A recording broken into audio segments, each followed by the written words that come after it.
নমস্কার, আমি আসলে শ্রীময়ী সায়নী। আপনাদের সকলকে আগমনী জ্যোতিষ কথায় স্বাগত।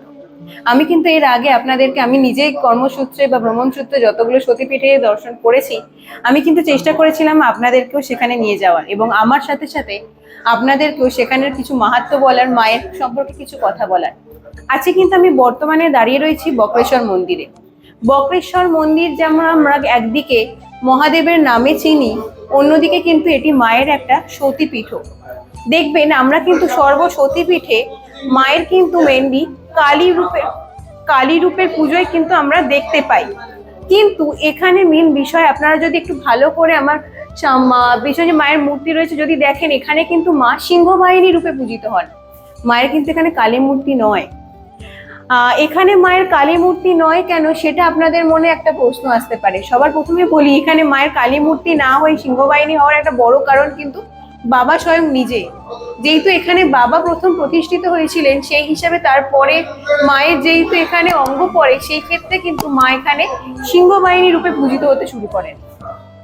এবং মায়ের এখানে যে অঙ্গ পড়ে, আপনাদের মনে এখন প্রশ্ন উঠবে যে কোন অঙ্গ মায়ের এখানে পতিত হয়েছিল। এখানে মায়ের অঙ্গ পতিত হয়েছিল বলতে যাকে আমরা মন বলি, আমাদের দেখবেন এই দুটো ভুরুর মাঝখানের মাঝের অংশ মন, সেইটা কিন্তু মায়ের এখানে পতিত হয়েছিল। যদি আপনারা একটু ভালো করে খেয়াল করেন, দেখবেন মায়ের আসনের নিচে আমরা একটি শিলা দেখতে পাচ্ছি। এটা কিন্তু মায়ের অ্যাকচুয়ালি আমরা যে মনের কথা বলছি, সেই মনের শিলাটা কিন্তু এখানে পূজিত হয়। এবং আপনাদেরকে আরো কয়েকটা কথা বলি, এখানে যারা ধরুন যে সমস্ত বাচ্চাদের পড়াশোনায় কনসেন্ট্রেশনের প্রবলেম হচ্ছে, বা আপনাদের কোনো কাজে কনসেন্ট্রেশনের প্রবলেম হচ্ছে, দীর্ঘদিন ধরে কোনো কাজে ফোকাস করতে পারছে না, কোনো কাজে সাকসেস হচ্ছে না, বা যারা ধরুন কোনো সাধনার সাথে যুক্ত, সেটা হোক না আধ্যাত্মিক কোনো সাধনা বা আপনার নিজের কর্মের কোনো সাধনা, কিন্তু আপনার সাধনা আপনার মনের মতো হচ্ছে না, কনসেন্ট্রেশনের প্রবলেম, বিভিন্ন রকমের মানসিক বিভিন্ন জ্বালা যন্ত্রণা, বিভিন্ন রকমের প্রবলেম, হতাশায় ভুগছেন, তাদের ক্ষেত্রে কিন্তু আমি অতি অবশ্যই বলবো যে একবার হলেও কিন্তু আপনারা এখানে এসে নিজের নামে মায়ের পুজো দিন এবং মায়ের চরণে এসে আপনাদের যে প্রার্থনা আছে সেটা কিন্তু অতি অবশ্যই জানিয়ে যান।